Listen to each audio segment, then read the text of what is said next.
আল্লাহ তাআলা বলেন, আমার বান্দা যখন অশ্লীলতা, বেহায়াপনা, অসভ্যতা, নোংরামি, নাফরমানি, পাপ করতে করতে এমনকি নিজের উপরে একেবারে জুলুম করে ফেলছে, নেকি বলতে কিছুই নাই, গুনার সাগরে হাবুডুবু খাচ্ছে, আল্লাহ তাআলা তাকেও আশ্বাস দিছে সে যেন আমি আল্লাহকে স্মরণ করে, বান্দা যেন আমাকেই মনে করে এবং আমি আল্লাহর কাছে নিজের গুনাহের জন্য মাফ চায়, তওবা করে আল্লাহকে যেন বলে, আল্লাহ আপনি ছাড়া আমাকে মাফ করবে কি, আর আমি জেনে বুঝে আর করব না, আমি ছেড়ে দিলাম। এই তিনটি শর্ত যদি বান্দার কাছ থেকে আল্লাহ পায়, তওবা 3 জিনিসের নাম, পেছনের গুনাহ সমূলে ছেড়ে দেওয়া, কালউমা কান, একদম গোড়া সহ গুনাহ সম্পূর্ণ ছেড়ে দেওয়া, আইয়াজিমা আন লা ইয়াউদা ইলাইহা আবাদান, এ কথার মজবুত সিদ্ধান্ত দেওয়া যে মাওলা এমন নাফরমানি আমি আর করব না, আর আইয়ান্দামা আলাইহা, লজ্জিত আর অনুতপ্ত হয়ে চোখের এক ফোঁটা পানি পেলে আল্লাহ তাআলার কাছে মাফ চাওয়া। বান্দা যদি এই 3 শর্ত পুরা করে, বান্দা যদি বলতে পারে দিল থেকে, আল্লাহ আমি গুনাহ ছেড়ে দিলাম, আর করব না, ওয়াদা দিলাম, আমি লজ্জিত মাওলা, আমি মাফ চাইলাম, আল্লাহর কসম, আল্লাহ বলেন উলাইকা জাযাউহুম মাগফিরাতুম মির রাব্বিহিম, আমিও ওয়াদা দিলাম বান্দা 90 বছরের গুনাহ আমি একসাথে মাফ করে দিলাম। আসমান ছোঁয়া, হুজুর শুনছেন, আপনারা বলছেন লাউ বালাগাত যুনুবুকা আনানাস সামা, আল্লাহ বলছে বান্দা তোমার গুনাহ যদি আসমান পর্যন্ত পৌঁছে যায়, তবুও যদি মাফ চাও, আমি কোনো পরোয়া করি না, আমি আল্লাহ হক আদায় করে তওবা করলে আমি মাফ করে দেব। গাফারতু লাকা ওয়ালা উবালি, আমি মাফ করে দেব। ইয়া ইবনা আদম লাউ আন্নাকা আতাইতানি বিকিরাবিল আরদি খাতায়া সুম্মা ইস্তাগফারতানি লা তুশরিকু বি শাইআ লা আতাইতুকা বিকিরাবিহা মাগফিরা। আল্লাহ বলে বান্দা তুমি যদি জমিনের বালুকণা পরিমাণ গুনাহ নিয়ে আসো, এই পৃথিবীতে কি পরিমাণ বালুর কণা, 1 লাখ, 2 লাখ, 10 শতক জায়গার মধ্যে যদি ড্রেজার দিয়া বালু ভরাট করে, তো কয়টা বালু কেউ গুনে শেষ করা যাবে? তো আল্লাহ তাআলা বলেন এই জমিনের সমস্ত বালু কণা সম পরিমাণ গুনাহ নিয়েও বান্দা তুমি যদি আমার কাছে আসো, সুম্মা ইস্তাগফারতানি, অতঃপর আমি আল্লাহর কাছে তওবা করলাম, শর্ত হইল লা তুশরিকু বি শাইআ, আমার সাথে শিরিক করতে পারবা না, আমার সাথে আর কাউরে ডাকবা না, আমার সাথে কারো কাছে চাইবা না, শুধুই আমার কাছে বলবা, শুধু আমার কাছে চাইবা, চোখের পানি ফেলবা আমার কাছে, রাত গভীরে আহাজারি করবা আমার কাছে, হাজত রাওয়া মুশকিল কুশা, সব প্রয়োজন পূরণকারী, সব পেরেশানি দূরকারী আমাকেই মনে করবা, আমাকেই ডাকবা, আমার কাছেই বলবা, মাফ চাইবা। আল্লাহ বলেন লা আতাইতুকা বিকিরাবিহা মাগফিরা, আমি আল্লাহ ওয়াদা দিলাম সম পরিমাণ মাগফিরাত নিয়ে আমি তোমার কাছে আসব, আমি আসব। হ্যাঁ, ইন আতাইতানি লাইলান আতাইতুকা লাইলান ওয়া ইন আতাইতানি নাহারান আতাইতুকা নাহারান। আল্লাহ বলে বান্দা তুমি রাতে যদি আসো গুনাহ নিয়ে, আমি মাগফিরাত নিয়ে আসবো রাতেই। তুমি দিনে আসলে দিনেই মাফ, রাতে আসলে মাফ, রাতেই মাফ। তুমি আসবে যখন, আমিও আসবো তখন, আমিও আসবো তখন। তুমি আইসো বান্দা, ইয়া ইবনা আদম কুম ইলাইয়া আমশি ইলাইকা, আল্লাহ বলে বান্দা তুমি আমার জন্য দাঁড়াও, আমি তোমার জন্য হাঁটবো। ওয়ামশি ইলাইয়া উহারবিলু ইলাইকা, তুমি আমার জন্য হাঁটো, আমি তোমার জন্য দৌড়বো, আমি তোমার জন্য দৌড়ব। তুমি আগাও বান্দা, তুমি 1 কদম, আমি 10 কদম। তুমি হাঁটতে হাঁটতে আসবা, আমি দৌড়তে দৌড়তে মাগফিরাত নিয়ে আসবো। আও বান্দা, লাল্লাহু আশাদ্দু ফারাহান বিতাওবাতি আবদি, আল্লাহর নবী সাল্লাল্লাহু আলাইহি সাল্লাম বলেন আল্লাহ তাআলা সবচেয়ে বেশি খুশি হন সবচেয়ে বেশি খুশি হয়, আসাদ্দু ফারাহান, সবচেয়ে বেশি খুশি হয় নবী বলছেন বিতাওবাতে আবদিহি, তার বান্দা যখন তওবা করে। হুজুর যখন বলতেছিলেন আমারও দিল ছুঁয়ে গেছে। হ্যাঁ ঠিকই, 2024 সালের একটা বছর আমারও তো হায়াত থেকে চলে গেছে। এই এক বছরে আমি কত শত শত মাহফিলে এই তারিখ বলছি 2024। আমার মনে হয় আল্লাহর ইচ্ছায় এই আজকের এই বিদ্যাকূট মাহফিলেই আমি শেষবারের মতো বললাম 31শে ডিসেম্বর 2024। আজকেই শেষ বললাম, কারণ একটু পরেই 12টার কাঁটা বাজলেই নতুন বছর শুরু হয়ে যাবে। আগামীকাল থেকে 2025 বলতে হবে পৃথিবীবাসীকে। তাহলে এই জন্য বাপ, প্রিয় ভাই, হুজুরের কথার থেকে আমি আবারও বললাম, আমার হযরত এটা অনুরোধ করলেন, নওজোয়ান সাথীরা, কোন রকমের অসভ্যতা, অশ্লীলতা, বেহায়াপনার কোনো অনুমতি নাই। কোরআন শরীফে আছে, আল্লাহ তাআলা বলেন ইন্না ইদ্দাতাশ শুহুরি ইনদাল্লাহি 12 শাহরান ফি কিতাবিল্লাহি ইয়াওমা খালাকাস সামাওয়াতি ওয়াল আরদ মিনহা আরবাআতুন হুরুম যালিকাদ দীনুল কাইয়্যিম ফালা তাযলিমু ফীহিন্না আনফুসাকুম। আল্লাহ তাআলা বলে, বান্দা শুনো, একেবারে আমি আল্লাহ আমার তাকদীরে আসমান জমিন সৃষ্টির 50,000 বছর আগে আমি যেই তাকদীর লেখাইছি, সেই তাকদীরের মধ্যে আমি আল্লাহ ফয়সালা লিখে দিয়েছি যে এই পৃথিবীতে আসমান জমিন সৃষ্টির সূচনা থেকেই পৃথিবীতে 12 মাসেই হবে পৃথিবীর এই সময়ের হিসাব। এই 12 মাস এটা আমি আল্লাহ নির্ধারণ করেছি। 12 শাহরান আল্লাহর দেওয়া। আল্লাহ এটা বোঝা উচিত আমাদের যে 12 মাস এটা আইলো কোত্থেকে, 12 মাসে এক বছর এটা হলো কিভাবে? আল্লাহ তাআলা বলেন এটা আমি আল্লাহ ফয়সালা দিছি। কে ফয়সালা করছেন? কোন দিন থেকে? আসমান জমিন সৃষ্টির শুরু থেকেই চালু রাখছেন, আর সিদ্ধান্ত করে দিছেন তারও আগে তাকদীরের মধ্যে। এই জন্য 12 মাসে এক বছর এটা জাতিসংঘের ফয়সালা না,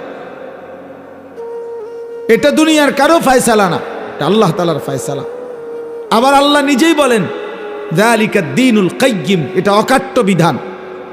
এটা পৃথিবীতে ইসরাফিলের ফু পর্যন্ত কেউ নাড়াইতে পারবে না, কেউ না, 1 সেকেন্ড কেউ নাড়াইতে পারে না। ইউকাল্লিবুল্লাহুল লাইলা ওয়ান নাহার, আল্লাহ তাআলা বলেন রাত্র দিন আমি আল্লাহ পরিবর্তন করে থাকি। তাহলে ঘন্টা বদলায় আল্লাহ, মিনিট বদলায় আল্লাহ, সেকেন্ড বদলায় আল্লাহ। ওয়াহুয়াল্লাযী জাআলাল লাইলা ওয়ান নাহারা খিলফাতান, আল্লাহ বলেন আল্লাহই রাত এবং দিন বানান পর্যায়ক্রমে, একবার রাত একবার দিন, একবার রাত একবার দিন। আল্লাহ বলে এটা আমি করে থাকি। আল্লাহ বলেন এটা আমি করে থাকি বান্দা। আজকের এই 31শে ডিসেম্বরের রাতটাকে টেনে লম্বা করে আমি যদি কিয়ামত পর্যন্ত রাত বানিয়ে রাখি, কারো ক্ষমতা নাই আমি আল্লাহকে বাদ দিয়ে আগামীকালকের ভোর এনে দিবে, নতুন আলো আনে দিবে, এমন কোনো ক্ষমতা কারো নাই। আছে কি ভাইয়া? কুল আরাআইতুম ইন জাআলাল্লাহু আলাইকুমুল লাইলা সারমাদান ইলা ইয়াউমিল কিয়ামাহ মান ইলাহুন গায়রুল্লাহ ইয়াতিকুম বিদিয়াইন। সরাসরি কোরআনের আয়াত। আল্লাহ বলে বান্দা বলো না, আমি যদি আজকের রাতকে টেনে লম্বা করে সারমাদান ইলা ইয়াউমিল কিয়ামা, কিয়ামত দিবস পর্যন্ত দীর্ঘ করে রাখি, রাত বানিয়ে রাখি, মান ইলাহুন গায়রুল্লাহ, আমি আল্লাহকে বাদ দিয়ে কে আছে তোমার, ইয়াতিকুম বিদিয়াইন, যে আগামী কালকের আলো এনে দিবে, ভোর এনে দিবে, কে আছে কেউ? তাহলে আজকের রাত তো আগামী কালকে পরিবর্তন করবে মহান আল্লাহ। তো সেই আল্লাহর নাফরমানি করা, সেই আল্লাহর অবাধ্যতা করা, এটা কিভাবে একজন বিবেকবান, সুস্থ, স্বাভাবিক, কমপক্ষে শেষ 1 ফোঁটা ইমানের রক্ত আছে যার শরীরে, এক পবিত্র মায়ের বুকের দুধ খাইছে যেই মুসলমানের বাচ্চা, সে কিভাবে আল্লাহর দেওয়া রাতে, আল্লাহর দেওয়া দিনে, আল্লাহর দেওয়া বছর, আল্লাহর দেওয়া মাস, আল্লাহর দেওয়া প্রতি সেকেন্ডে সে আল্লাহকে বৃদ্ধাঙ্গুলি দেখায়া আল্লাহর নাফরমানির মাধ্যমে কিভাবে উদযাপন করতে পারে? এটা তো কোনো বিবেকবান ইমানদারের কাজ হইতে পারে না, কোনোভাবেই না, কোনোভাবেই না। এজন্য 31st নাইট হুজুর যেটা বললেন এটা স্পষ্ট কথা, বাপ, এটা আমাদেরও কথা। নওজোয়ান, তুমি প্রতারিত হইও না, মুসলমানের সন্তান তুমি ধোকা খাইও না। 31st নাইট এই বেঈমানরা শুরু করছে, এই কাফেররা শুরু করছে। আল্লাহর কসম, তাদের তুমি নেটে প্রয়োজনে সার্চ দিয়ে দেখো। এই 31st নাইটের মূল বক্তব্য হলো খ্রিস্টানদের কাছে দুই মুখী একটা মূর্তি আছে, যে এই মূর্তির দুইটা মুখ, সামনে একটা মুখ, পিছনেরটাও একটা মুখ, এই দুই মুখী দ্বিমুখী একটা মূর্তি। 31শে ডিসেম্বরের শেষ মিনিটে তারা ওই পিছনের মূর্তির মুখের পিছন দিকে দাঁড়াইয়া বলে, হে মহান দেবতা, বিগত 1 বছরের অপরাধ আমরা অনুতপ্ত মার্জনা করো। আর ঘুরে আইসা আবার পরের মিনিটে, নতুন বছরের প্রথম মিনিটে এই সামনের মুখের কাছে আইসা বলে, আগামী 1 বছর হে মহান দেবতা ভালোভাবে রাখো। এই আল্লাহর কসম, এই দুইমুখী একটি দেবতার কাছে প্রার্থনা করা, এইটাই হলো 31st নাইট। এইটা এরপরে এইটার মধ্যে অসভ্যতার বাকি রং দিছে। এই গান, বাদ্য, নাচ গান, জিনা, ব্যভিচার, হোটেল, রেস্তোরাঁ, মদের বার, নারী পুরুষের অবাধ মেলামেশা, উলঙ্গপনা, অসভ্যপনা, এগুলো কোনো কুকুর বিড়াল করতে পারে, কোনো জানোয়ার করতে পারে, কোনো ইমানদারের সন্তান করতে পারে না, কোনো মুসলমানের বাচ্চা এটা করতে পারে না, কোনো ইমানদারের সন্তান এটা করতে পারে না। এ তো বেঈমানের আখলাক, এ তো দুশ্চরিত্র, লম্পট। জিনাখোর কখনো পবিত্র হয় না। হারাম সম্পর্ক, বিবাহ বহির্ভূত ছেলে মেয়ের অবৈধ যেই কোনো রকমের সম্পর্ক, এটা তো জিনা, এটা তো ব্যভিচার, ব্যভিচার, ব্যভিচার, ব্যভিচার। এটা অতএব ব্যভিচারিত, ধিক্কৃত কোন জিনাখার, কোন ব্যভিচারী, কোন লম্পট, কোন চরিত্রহীন, সে তো সভ্য, ভদ্র, শিক্ষিত, চরিত্রবান কোনো হতেই পারে না। এই জন্য 31st নাইট যারা উদ্বোধন করে, উদ্বোধনের নাম করে, উদযাপনের নাম করে নাচে, গায়, ফুর্তি করে, এরা অসভ্য, এরা অসভ্য, এরা অসভ্য, এরা চরিত্রহীন, এরা লম্পট, এরা লম্পট, এরা লম্পট ছাড়া আর কিচ্ছু না। এরা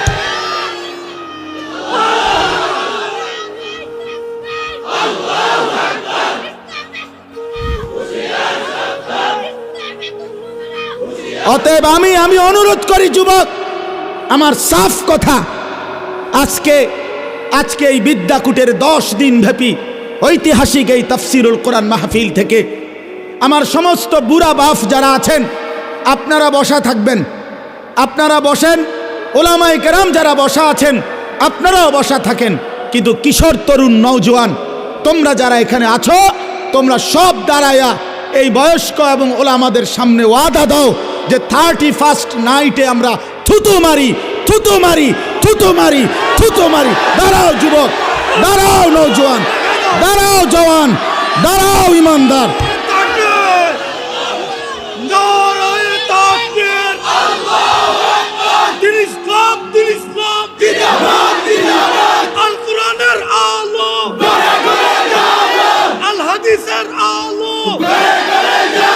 বলেন যে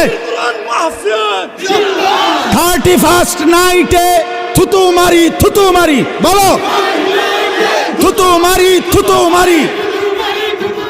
31st নাইটে থুতু মারি, থুতু মারি, 31st নাইটে থুতু মারি, থুতু মারি, 31st নাইটে। মাশাআল্লাহ, বসো নওজোয়ান, বসো।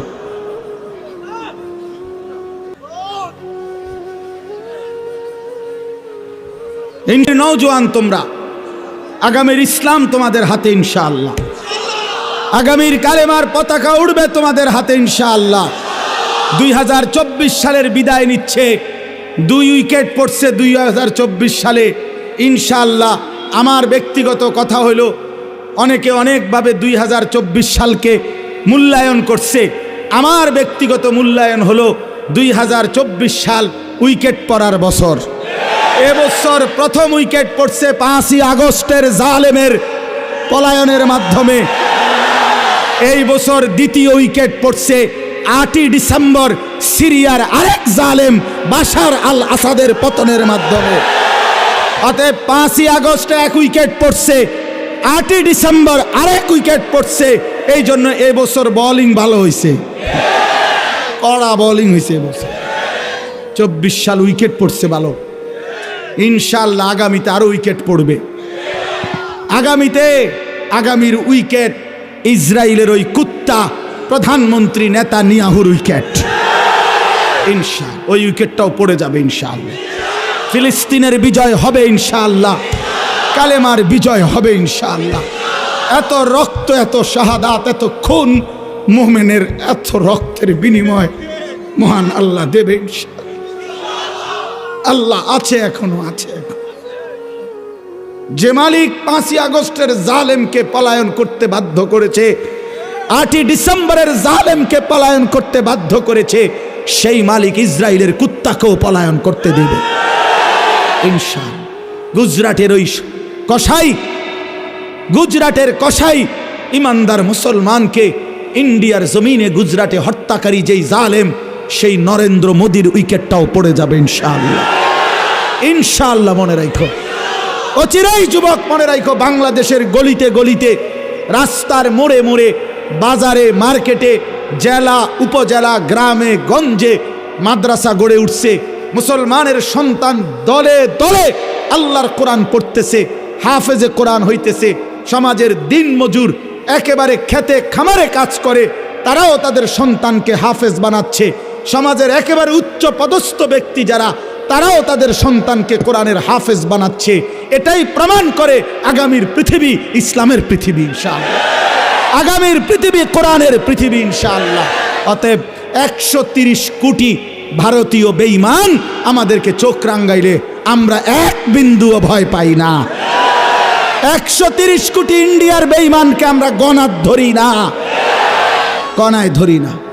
আমগরে আলু দিবে না, আটা দিবে না, পেঁয়াজ দিবে না। আলু, পাটা, আটা, পেঁয়াজ তার আব্বার। মোদি তোর আব্বার এগুলো বলে। মাশাআল্লাহ, মাশাআল্লাহ। অতএব এটা কারো বাপের না, তাদের আলু, আটা, পেঁয়াজ এগুলো মোদির বাপের বলে, ভারতের আব্বার এগুলো। তো তোদেরকে বেটা 130 কোটি বেঈমানকে যিনি প্রতিদিন চাল, ডাল, আলু, পেঁয়াজ, ভাত, মাছ খাওয়ায়, তিনি তো আমার আল্লাহ বেটা। আরে আমার আল্লাহ, আমি আজকে যারে এশার নামাজে সেজদা দিছি তিনি তোরে খাওয়ায়। আমি আজকে যারে মাগরিবে সেজদা দিছি তিনি তোরে খাওয়ায়। আমি আজকে যারে আসরের নামাজে সেজদা দিছি তিনি তোদেরকে খাওয়ায়। আমি যারে জোহরে সেজদা দিছি তিনি তোদেরকে খাওয়ায়। আমি ফজরে যারে সেজদা দিছি তিনি তোদেরকে খাওয়ায়। বেঈমান, আমার আল্লাহ তোরে খাওয়ায়, তুই আমারে ধমক দেস কেন? কথা বলেন না কেন? ওরা আমগো ইমানদারকে ধমক দেয়। মন্ডাসে এখন গিয়ে কই নাই বেড়া, পাগলামি করো। হ্যাঁ, মাটি ছোট হইতে পারে, মাতৃভূমি ছোট হইতে পারে, 56,000 বর্গ মাইলের লাল সবুজের ওই পতাকার মাঝখানের যে লাল, এটা রং না, এটা শহীদের খুন। অতএব রক্তের বিনিময়ে আজাদি, খুনের বিনিময়ে স্বাধীনতা। কি তামাশা! এদেশ, এই জাতি, এই মাতৃভূমির সন্তানরা যে রক্ত দিতে জানে, এটা তো আমাদের মানচিত্রেই আছে, আছে না? আমাদের এই লাল সবুজের পতাকার লাল, এটা তো শহীদের খুন। অতএব কোনো পরোয়া করার কিছু নেই ইনশাআল্লাহ। যুবক মনে রাখো, আরে আনিস কোনোদিন হয়তো থাকবে না, মাওলানা মিজান থাকবে না, ওলামায়ে কেরাম আমরা হয়তো থাকবো না, কিন্তু আগামীর পৃথিবী দেখবে ইনশাআল্লাহ দিল্লির লাল কেল্লাতে কালেমার পতাকা উড়বে ইনশাআল্লাহ। ইনশাআল্লাহ, মনে রাখো ইনশাআল্লাহ, কোনো অসুবিধা নেই। আমরা শহীদ হইলে কোনো সমস্যা নাই। বাংলাদেশে কোনো ষড়যন্ত্র বাস্তবায়ন হবে না। ইসকনের গুন্ডা সন্ত্রাসীদের ষড়যন্ত্র বাংলাদেশে বাস্তবায়ন হবে না। সাদের গুন্ডা, সাদের সন্ত্রাসী এই বাহিনীর দ্বারাও এদেশে দাওয়াত ও তাবলীগের মধ্যে যারা যেই গুন্ডারা ঢুকছে, যেই গুন্ডারা সাদের নাম ধরে ওই ভণ্ড প্রতারক মুনাফিক তার গুন্ডা সন্ত্রাসীরাও এদেশে টিকবে না ইনশাআল্লাহ। দিল্লির সাদ জানে না এটা বাংলাদেশ, এটা বাংলাদেশ, এটা দিল্লি না, সে জানে না এটা। অতএব এদেশের লক্ষ লক্ষ ওলামায়ে কেরাম, তাওহীদি জনতা ইমানদারের কলিজায় খুন দিয়েছে। টঙ্গীর বিশ্ব ইজতেমার পবিত্র জমিনকে রক্তে ভাসাইছে যারা, ওরা গুন্ডা, ওরা সন্ত্রাসী, সাদ ভণ্ড। বলো সাদ ভণ্ড, সাদ ভণ্ড, সাদ ভণ্ড। অতএব সাদের কোনো কার্যক্রম, তার অনুসারীদের কোনো কার্যক্রম বাংলাদেশে হতে দেওয়া হবে না। এদেশ শাহজালালের, শাহপরানের, এদেশ উলামায়ে কেরামের, এদেশ হাটহাজারীর আল্লামা শাহ আহমদ শফি রহমতুল্লাহ আলাইহির নাফরমান এখন হেফাজতে ইসলাম চিনে না, আল্লামা মামুনুল হক চিনে না, আমাদের উলামায়ে কেরামকে চিনে না, মামুনুল হক তার বাপ মামুনুল হককে চিনে না, হেফাজতে ইসলামকে চিনে না। আরে বেটা বেঈমান, এখনো 2013 সালের 5ই মের রক্তের গ্রান শাপলা চত্বরে গিয়া নাক লাগাও, রক্তের গ্রান পাইবা। ওলামায়ে কেরামের পবিত্র তাজা খুনের রক্তের গ্রান লাগবে। এখনো রক্ত শুকায় নাই শাপলা চত্বরে। ওরা মুসলিম লেবাসধারী। আরে কোনো কাফেরে মারলে মুসলমান মেনে নিতাম, যে নেতানিয়াহু মারছে, মুদিয়ে মারছে, ট্রাম্পে মারছে, মনটারে বুঝাইতাম। মুসলিম পরিচয়ধারী সারা দিন মিয়া, সারাটা দিন ইজতেমার মাঠে কাজ করছে যেই মানুষগুলো, এই লক্ষ লক্ষ সারা পৃথিবীর ইমানদারদের জন্য মাঠ তৈরি করে 5 ওয়াক্ত নামাজ পড়ে রাত্রি গভীরে যে মানুষগুলো একটু ঘুমাইছে, ঘুমন্ত ইমানদার মুসলমানকে মুসলিম পরিচয়ধারী কোনো ব্যক্তি কিভাবে হত্যা করতে পারে, কিভাবে রক্ত ঝরাইতে? আরে সাদ তুই কি করলি? ওয়াসিফ তুই কি করলি? করলি কি করলি? তুই ইমানদারের রক্ত ঝরাইলি কেমনে? মুসলমানের রক্ত ঝরাইলা কেমনে? যেই হাফেজ সাহেব তালেবে ইলমদেরকে আল্লাহর কোরআন পড়ায়, ওই হাফেজ সাহেব তো কোরআনের পৃষ্ঠা উল্টায় আঙ্গুল দিয়া, এমন পবিত্র হাফেজ সাহেবের আঙ্গুল কাইটা ফেলে দিছে। এই জন্য আপনারাও সতর্ক থাকবেন, এই ভণ্ড সাদের কোনো অনুসারী যেন নবীনগরের জমিনে না থাকে।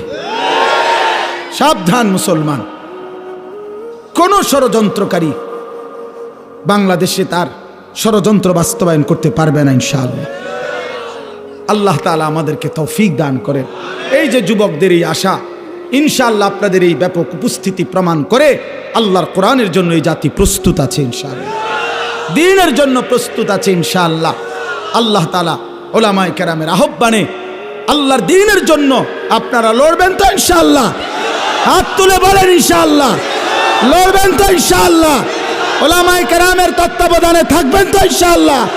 আল্লাহ তৌফিক দান করেন, আল্লাহ কবুল করেন। দাওয়াতের কাজ উলামায়ে কেরামের তত্ত্বাবধানে চলবে, তাবলীগের কাজ, তালিমের কাজ, তাজকিয়ার কাজ, জিহাদের কাজ, ইসলামের কাজ, দ্বীনের কাজ উলামায়ে কেরামকে বাদ দিয়ে করা যাবে না। করলে হুঁচট খাবেন, করলে পিছলা খাবেন, করলে ক্ষতিগ্রস্ত হবেন, করলে দুশ্মনের খপ্পরে পড়ে আখিরাত বরবাদ করবেন। যেন অনুরোধ করলাম আল্লাহ তাআলা আমাদেরকে সচ্চা ঈমান দান করেন, আমাদেরকে ঈমানের মজবুতি দান করেন। ভাই বললেন মাশাআল্লাহ, আমার হুজুর বলছেন এতক্ষণ তওবার কথা, ফিরে আসার কথা। তো এক যুবক, এক ভাই যোগাযোগ করছে, সে তার জিন্দেগি পাল্টাইতে চায়। আমি তো হুজুর আলহামদুলিল্লাহ প্রতিনিয়ত অসংখ্য যুবকের চিঠি আমার কাছে আসে, চিঠি দেয়, কাগজে লিখে, মোবাইলে মেসেজ পাঠায়, আমার ঘনিষ্ঠ সাথীদের কাছে জানায়। আলহামদুলিল্লাহ প্রতিদিন বিশ্বাস করেন বাংলাদেশের যুবক ছেলেরা আল্লাহর দিকে ফিরতেছে, গুনাহ ছেড়ে দিচ্ছে ইনশাআল্লাহ। গুনায় মজা নাই, নারীর ছবি দেখতে দেখতে আর সুখ নাই, উলঙ্গ দৃশ্য দেখতে দেখতে আর সুখ নাই। অসংখ্য যুবকের চেহারা, সুরত, শরীর, যৌবন, শারীরিক ক্ষমতা, যৌবনের ক্ষমতা সব নষ্ট করে ফেলছে, সব চরিত্রহীন হইয়া বরবাদ করে দিছে। আজ ধুধু অন্ধকার ছাড়া, মরিচিকা ছাড়া আর কিছুই দেখে না। এজন্য যুবক ছেলে তোমাদেরকে বলি, ভাই নষ্ট হইও না, নষ্ট হইও না। 7 জন যুবক হিম্মত করে দাঁড়াইছিল, আসহাবে কাহাফের 7 জন যুবক। আল্লাহ তাআলা তাদের ঈমান, পুরা দেশ কাফের, আর এই 7টা যুবক প্রথম ঈমানদার হয়ে দাঁড়াইছিল। আল্লাহ বলছে তোমরা ঘুম যাও, তোমাদের ঈমানে আমি আল্লাহ খুশি হলাম, তোমাদের পক্ষ হয়ে পুরা জাতির সংশোধনের কাজ আমি আল্লাহ করে দিচ্ছি, তোমরা ঘুম যাও, ঘুমাও। 309 বছর পরে আল্লাহ এই 7 যুবককে ঘুম থেকে উঠাইয়া আল্লাহ বলছে এবার এলাকায় গিয়া হাঁটো, ঘোরো, যাও দেখে আসো, দেখবা বাদশাহ ইমানদার, জনগণও ইমানদার। কি ঘটনা আসহাবে কাহাফে 7 যুবক। হুজুর আমি এইবার প্রতি বছর আমি সন্দ্বীপ যাই মাহফিলে, চট্টগ্রাম সন্দ্বীপ উপজেলায়। এই সন্দ্বীপে বঙ্গোপসাগর পার হইয়া যাইতে হয় স্পিড বোটে, অনেক মানে ভয়ের এই জায়গাটা পার হওয়া অনেক দূর। তো প্রতি বছরই আমরা যাওয়ার চেষ্টা করি, বাংলাদেশের সব ওলামায়ে কেরাম যায় সন্দ্বীপে। বড় বড় বুজুর্গ, আমাদের শায়েখে সন্দ্বীপী ইদ্রিস সন্দ্বীপী রাহমাতুল্লাহর মতো মহান বুজুর্গ সন্দ্বীপের। তো এই বছর গত বছর 2023 সালের অক্টোবর নভেম্বর মাসে, এই একটা কারগুজারি শুনেন, অক্টোবর নভেম্বর মাসে 4টা কলেজের ছেলে, ওরা আপনার প্রতিদিন ফজরের নামাজ জামাতে পড়ে, তো পইরা সাগরের পারে হাঁটে। একদিন তারা গত বছর নিজেদের মধ্যে বলতেছে যে আচ্ছা আমরা যে প্রতিদিন ফজর পড়ি, হাঁটি, তা আমরা একটা কাজ করি, চলো না হাইটা আমরা এই সকাল টাইমটা আমাদের বন্ধুদেরকে ফজরের নামাজের জন্য উঠাই, ফজর ক্যাম্পেইন, ফজরের জন্য গণসংযোগ করি, চলো। এই কথা নিয়ত করে 4 বন্ধু কি করবে, কার কাছে যাবে, একটা খসড়া পরিকল্পনার জন্য একটা কাগজ খুঁজছে, আর এই যে লেখি আমরা অহনি কাগজ নাই তাদের, এই মুহূর্তের লগে সাথে কাগজ ছিল না। তো এই ছেলেটা বলতেছে, কয় হুজুর সিগারেটের একটা প্যাকেট সাগরের পার থেকে খুঁজে নিছি, নিয়ে সিগারেটের প্যাকেটের ওই ভিতরের অংশটা সাদা না, এইটার বইয়া লিখছি, লেখা ঠিক করে আমরা কোথায় কোথায় যাব, কেমনে কেমনে করব। এই শুরু করলাম কাজ, ফজর ক্যাম্পেইন, মানে ফজরের জন্য গণসংযোগ করা। এরপরে আলহামদুলিল্লাহ দেখেন এই বছর 19শে নভেম্বর আমি এরকম, এটার মতো হবে, আরও বড় হবে প্যান্ডেল, ওই সন্দ্বীপের সবচেয়ে বড় মাদ্রাসা, যিনি পুরা সন্দ্বীপ উপজেলা ইত্তেহাদুল ওলামার সভাপতি, মুরব্বী হুজুরের মাদ্রাসার মাহফিল, ওরা আমারে বলছে আগে যে হুজুর রাত্রে যেখানে মাহফিল হবে সেখানে ফজরের পরে ওই প্যান্ডেলে আমাদের মাহফিল, মানে ওদের আলাদা। আমি ঠিক আছে, আমি যেহেতু রাতে থাকবো, তোমগো ফজরের পরে অসুবিধা নাই, আমি আসি। সকালবেলা ফজরের নামাজের পরে এরা আসতে শুরু করছে, পুলাফাই মনে আধা ঘন্টার ভিতরে পুরাটা মাঠ পূর্ণ হয়ে গেছে, সব কিশোর তরুণ যুবক।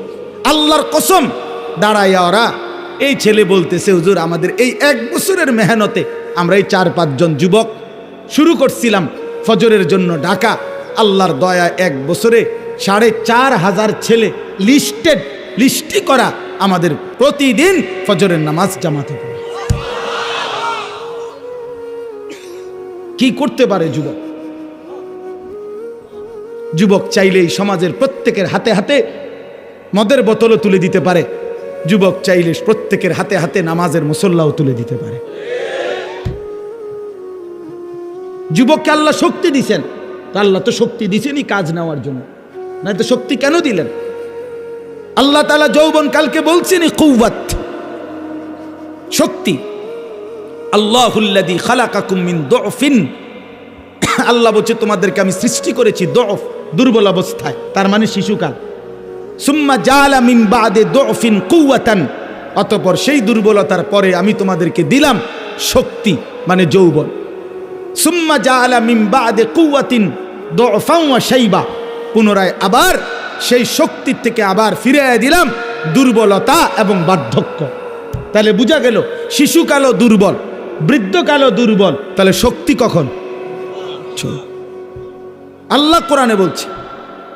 এই জন্য অনেক নওজোয়ান, আমি তোমাদের জন্য দিল থেকে দোয়া করি বন্ধু, রাত এই গভীরে আমরা প্রত্যেকেই এই 10 দিন ব্যাপী ঐতিহাসিক এই তাফসিরুল কোরআন মাহফিলে তোমরা নিজেকে পরিবর্তনের সিদ্ধান্ত নাও। ঠকবা না ইনশাআল্লাহ। আল্লাহকে সেজদা দিয়ে কেউ ঠকে না, প্রিয় নবী সাল্লাল্লাহু আলাইহি সাল্লামকে অনুসরণ করে কেউ ঠকে না। আল্লাহ তাকে দামি বানায় দুনিয়াতেও আখিরাতেও। আখিরাতেও কোনো পাপী, কোনো চরিত্রহীন, কোনো লম্পট, কোনো দুশ্চরিত্র বন্ধু সে মানুষের কাছে ঘৃণিত হয়, ঘৃণিত হয়। তোমরা যারা 5 ওয়াক্ত নামাজ পড়ো না, তোমরা লজ্জিত ঘৃণিতই হবা ভাইয়া।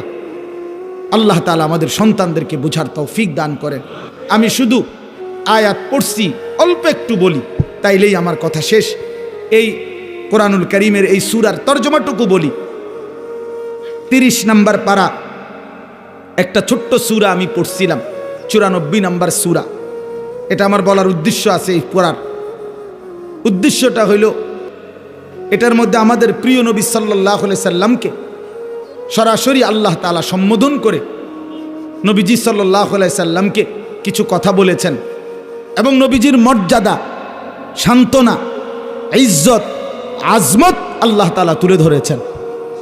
এখানের মূল বিষয়টা হইল, প্রিয় নবী সাল্লাল্লাহু আলাইহি সাল্লাম 40 বছর বয়সে তিনি যখন ইসলাম প্রচারের দায়িত্ব পেলেন, আল্লাহ বললেন মানুষকে আল্লাহর দিকে ফিরাবার, তখন একটা মিনিট শুধু চিন্তা করেন যে নবীজি সাল্লাল্লাহু আলাইহি সাল্লাম একটা মিনিট ভাবেন, শুধু 40 বছর বয়সে আল্লাহ পাক যখন ওনাকে দায়িত্ব দিলেন তখন তিনি কোন সমাজে দাঁড়াইলেন।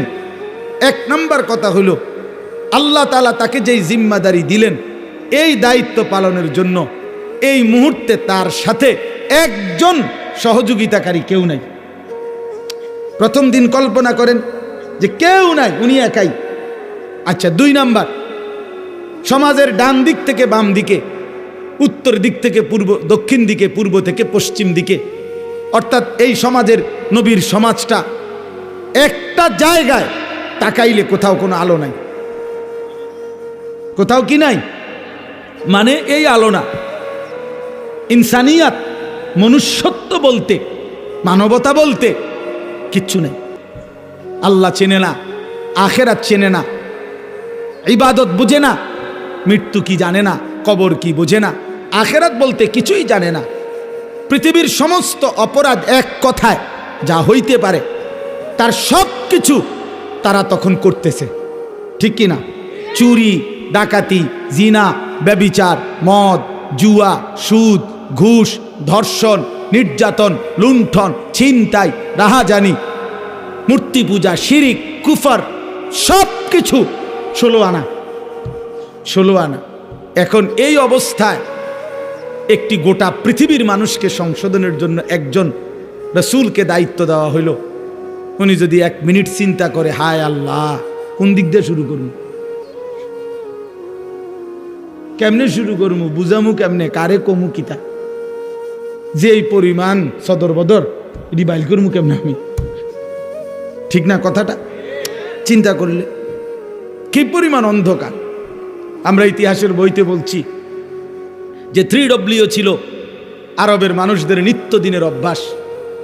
3টা W, ইংরেজি W আর কি, একটা অক্ষর আছে না ইংরেজিতে, একটা হলো ওয়ার মানে যুদ্ধ, মারামারি, 2 ওমেন নারী, 3 ওয়াইন মানে মদ। যুদ্ধ, নারী, মদ, এই 3 জিনিস ছিল তাদের নিত্যদিনের কাজ। মারামারি, হানাহানি, মদের আড্ডা, জুয়ার আড্ডা, নারীর আড্ডা, এই ছিল জীবন। আপনি আশ্চর্য হবেন, আমি নিজে পড়ছি এবং হুজুর মাজা খাসিরাল আলাম বিইনহিতাতিল মুসলিমিন যে বইটা, মুসলিম উম্মার পতনে বিশ্বের কি ক্ষতি হলো, সৈয়দ আবুল হাসান আলী নদভী রহমতুল্লাহ লিখিত সেই পৃথিবী বিখ্যাত বই, ওলামায়ে কেরামের অক্ষরে অক্ষরে বর্তমান যুগ চাহিদা অনুপাতে আমি নওজোয়ান আলেম যারা আছেন আপনাদেরকে অনুরোধ করলাম এই বইটা পড়েন, একেবারে লাইনে লাইনে পড়েন। আল্লামা আবু তাহের মিসবাহ দামাত বারাকাতুম আদিব সাহেব হুজুর অনুবাদ করছে। এটা পড়েন, ফায়দা হবে। 1450 বছরের ইতিহাস বুঝবেন। তো ওইখানে আছে যে এই জাহিলি সমাজে একটি মতবাদ ছিল, একজন ধর্মগুরু ঘোষণা দিছিল তখনকার সময়ে নবীজির আগমনের পূর্বে 3 জিনিসে কারো কোনো একক মালিকানা নাই, সবার সমান মালিকানা। 3টা জিনিসের মধ্যে, 1 আগুন, আগুন সবার মালিকানা, 2 পানি, 3 নারী। নাউযুবিল্লাহ, কথা বুঝেন নাই? আগুন, পানি, নারী, কারো একক অধিকার নাই। নারী যেখানেই থাকুক, যার কার এটা কোনো কথা নাই, যার যেখানে ইচ্ছা উপভোগ করবে, তার কোনো ব্যক্তি স্বাধীনতা, ব্যক্তি পরিচয় বলতে কিছু নেই। এত জঘন্য ছিল সমাজ, এত নিকৃষ্ট ছিল সমাজ। সেই সমাজটাকে পরিবর্তন করার জন্য আল্লাহ তাআলা নবী সাল্লাল্লাহু আলাইহি সাল্লামকে বলছেন। আপনি চিন্তা করে দেখেন কত বড় ভারী দায়িত্ব। আমার যদি বলে যে এই বাংলাদেশের অথবা আমার ইউনিয়নের সবডি মদখোর, ফুট্টাখোর, বাবাখোর, ডাইলখোর, ইয়াবাখোর, এগুলারে ঠিক করা, তো আমার জান শেষ। এরপরে তো সুদখোর, ঘুষখোর রয়েছে আলাদাই, বাকি সিটার বাটফার তো আলাদাই আছে। শুধু বাবাখোর ঠিক করতে গেলে তো আমি দাদাখোর হয়ে যাব, আমার হায়াত শেষ হয়ে যাবে। তাইলে রাসূলুল্লাহ কথাটাকে আমি একবারে বললে ফেলবো অর্থ, শুধু প্রেক্ষাপটটা বলতেছি। নবী সাল্লাল্লাহু আলাইহি সাল্লামকে তাইলে আল্লাহ তাআলা কত বড় ভারী জিম্মাদারি দিছে। শুধু আরব না, নবীজি শুধু আরবের না, গোটা পৃথিবীর সংশোধন। আল্লাহু আকবার, গোটা পৃথিবীর সংশোধনের দায়িত্ব আল্লাহ দিছেন। আচ্ছা, এই তো একটা বিষয়। তাহলে কাজটা অনেক ভারী ছিল কিনা, যথেষ্ট পেরেশানির বিষয় ছিল কিনা? আহা, কি হবে, মনে হয় যেন একটা মহাসাগরের মাঝখানে ওনারে দাঁড় করাই দিছে যে এইবার আপনি এই সাগর পাড়ি দেন। আচ্ছা, কিভাবে? নৌকা নাই, বাহন নাই, জাহাজ নাই, অর্থাৎ কেউ নাই, মনে হয় যেন এরকম ভাবে। আচ্ছা, 2 নাম্বার, একে তো দায়িত্ব দিছে, কঠিন দায়িত্ব বোঝা। এবার আল্লাহ তাআলা বলছেন আরেকটা কথা, ফাস্তাকিম কামা উমিরতা। বন্ধু সাবধান, আপনাকে যেই আদেশ করা হয়েছে, যেই দায়িত্ব মানুষের সংশোধন, আমার বান্দাদের পরিবর্তন, এটার থেকে এক সুতা, এক চুল আপনি কিন্তু নড়বেন না।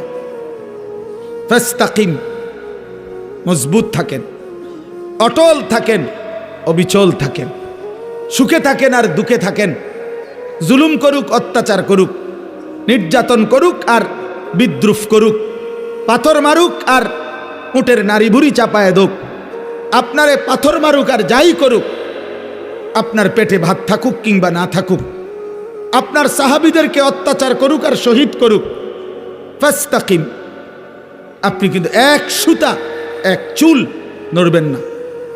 আপনার কাজ, আপনার দায়িত্ব, আপনার জিম্মাদারি আপনি আদায় করবেন। তাহলে এবার 2টা বিষয়, এক, দায়িত্বটা অনেক ভারী, আবার বলছে বাদ দন যাইতো না, ছাড়ন যাইতো না। বিষয়টা কেমন কঠিন হয়ে গেল, কঠিন হয়ে গেল কিনা?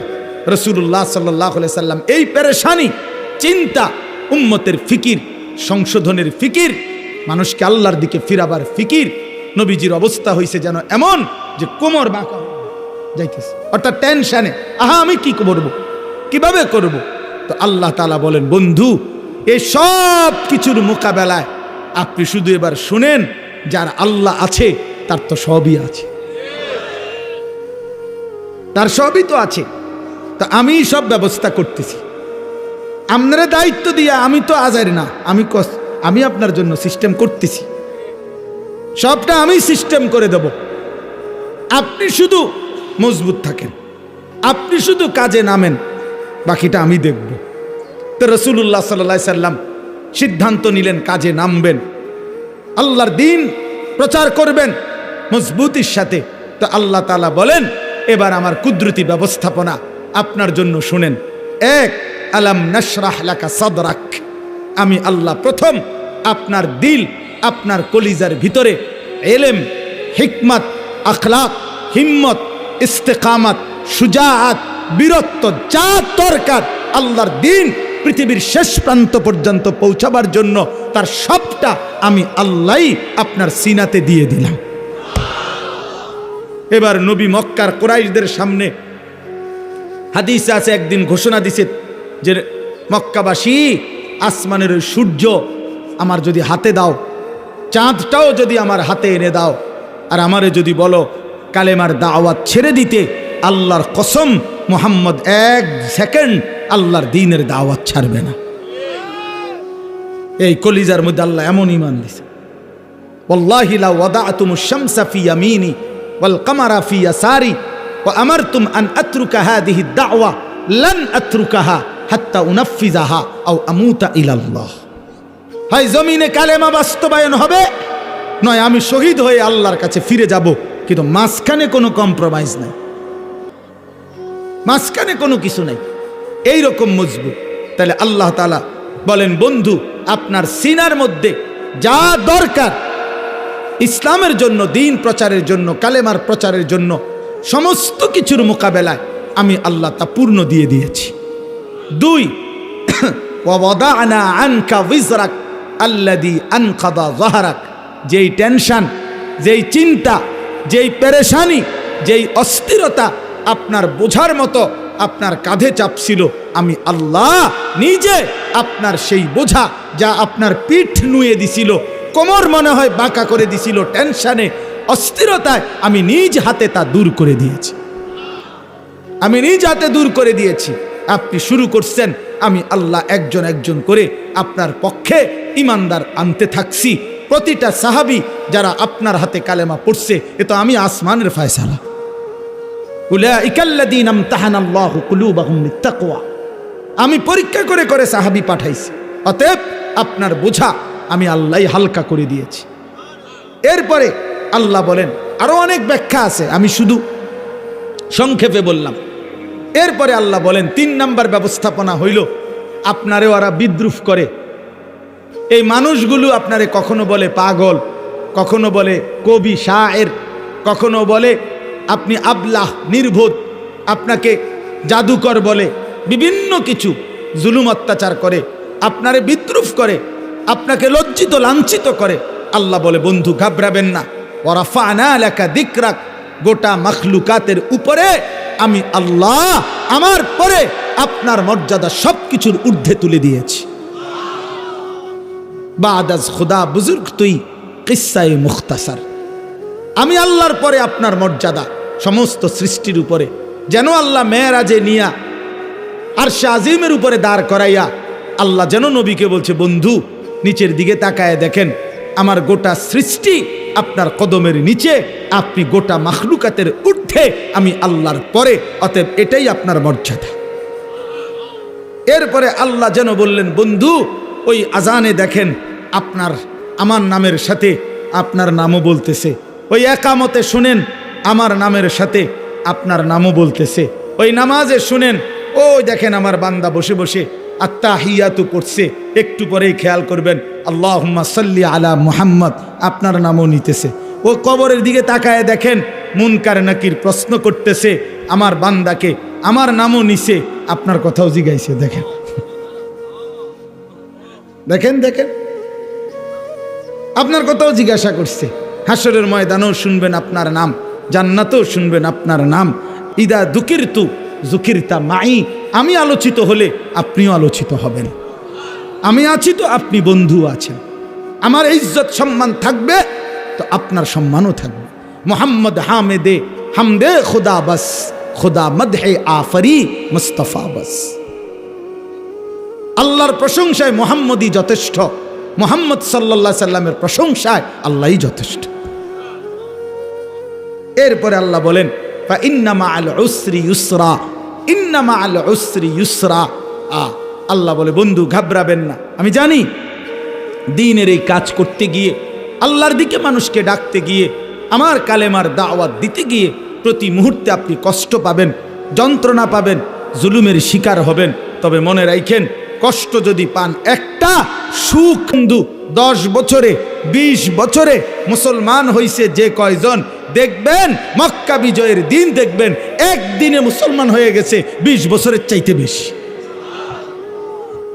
তার মানে আপনি অল্প সময় মেহনত চালায়া যান, একটা সময় দেখবেন আপনার ওরাআইতান নাসা ফি দীনিল্লাহি আফওয়াজা, দলে দলে কাতারে কাতারে লোকেরা আল্লাহর দ্বীনের দিকে, ঈমানের দিকে, ইসলামের দিকে আসতেছে।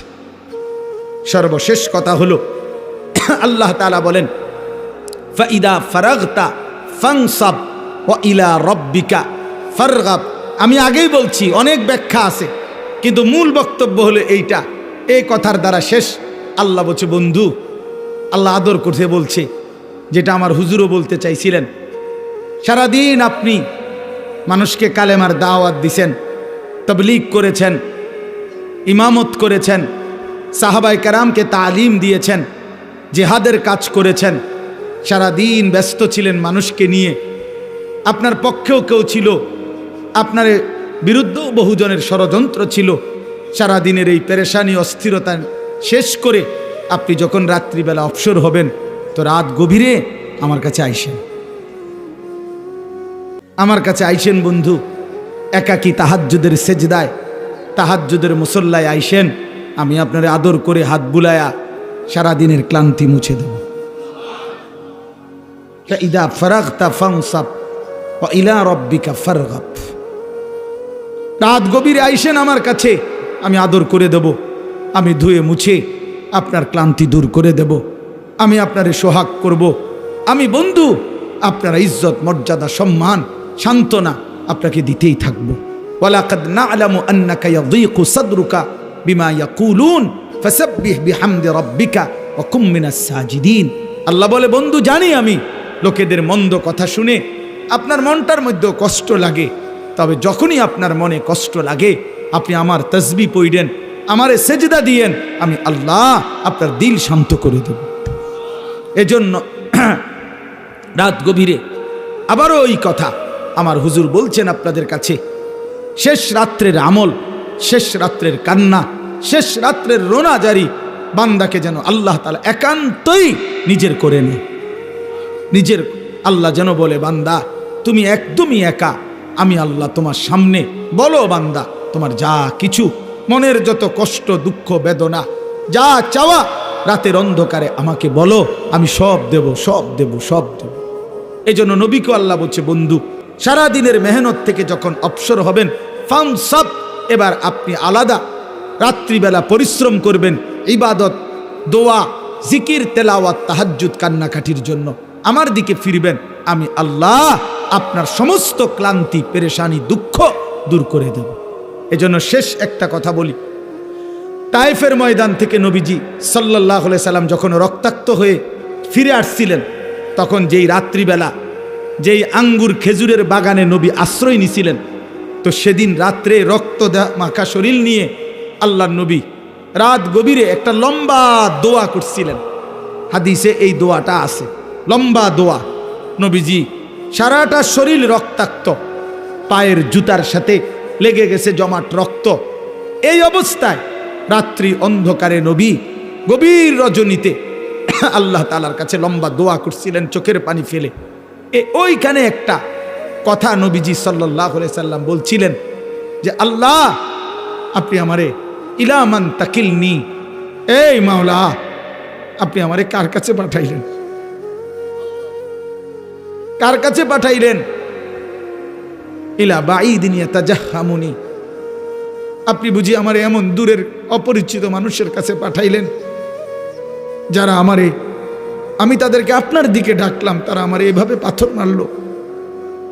কোন নবীকে বুঝি মানুষ এভাবে মারে? কল্যাণকামীকে মানুষ বুঝি এভাবে মারে?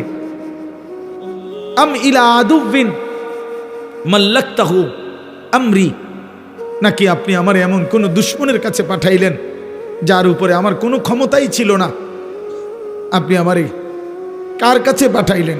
কিন্তু এই মনের আবেগ, এগুলো বইলা এই একটা কথা হুজুর বলছে নবীজি, এটাই আমাদের শেষ কথা আমার।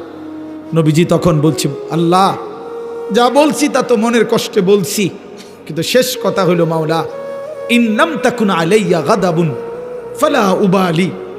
শুধু রাত গভীরে বলেন, আপনি যদি আমার উপরে নারাজ না হন, আপনি যদি আমার উপরে রাগ না করেন, আপনি যদি খুশি থাকেন, ফালা উবালি, আমি কোনো পরোয়া করি না, আমি কোনো পরোয়া করি না। এই পাথরের আঘাত সয়ে গেলাম, শুধু আপনি বলেন আপনি আমার উপরে রাজি কিনা। এই কথাটা বলছি। মাওলা যদি বলেন আপনি খুশি, আমার সারা দেহ রক্ত ঝরুক, কোনো অসুবিধা নাই। এজন্য সাদ তুমি ভালো করো নাই, তুমি তোমার গুন্ডা সন্ত্রাসী দিয়ে ইমানদারের রক্ত ঝরিয়েছ, কিন্তু তুমি জানো না রক্ত ঝরানো শহীদের খুন ঝরা এ তো রাসূলুল্লাহ সাল্লাল্লাহু আলাইহি সাল্লামের দেহ মুবারক থেকে ঝরেছে। যদি মোমেনের উপরে আল্লাহ রাজি হয়, উলামায়ে কেরাম আজকে নতুন করে একদিন দুই দিন না, রাসূলুল্লাহ সাল্লাল্লাহু আলাইহি সাল্লাম যে ওয়ারাসাত উত্তরাধিকার উম্মতের উলামায়ে কেরামকে দিয়ে গেছে, 1450 বছরের উম্মতের উলামায়ে কেরাম আপনাদের পাহারাদার। আপনারা শুনতে চাইলেও আমরা বলবো, আপনারা শুনতে না চাইলেও আমরা বলবো। যেখানেই অন্যায়, যেখানেই কুফর, যেখানেই শিরিক, যেখানেই বিদআত, যেখানেই গোমরাহি, সেখানেই উলামায়ে কেরামের প্রতিবাদ। এটা চলতেই থাকবে, এটা চলতেই থাকবে, এটা চলতেই থাকবে, এটা চলতেই থাকবে। এই জন্য যুগ যুগ ধরে উলামায়ে কেরাম আপনাদের ঈমান আমলের পাহারাদারি করে, পাহারাদারি করে। ইমাম মুহাম্মদ রাহমাতুল্লাহ আলাইহি সারা রাত ঘুমাইতেন না, আমরা কিতাবে নিজে পড়ছি।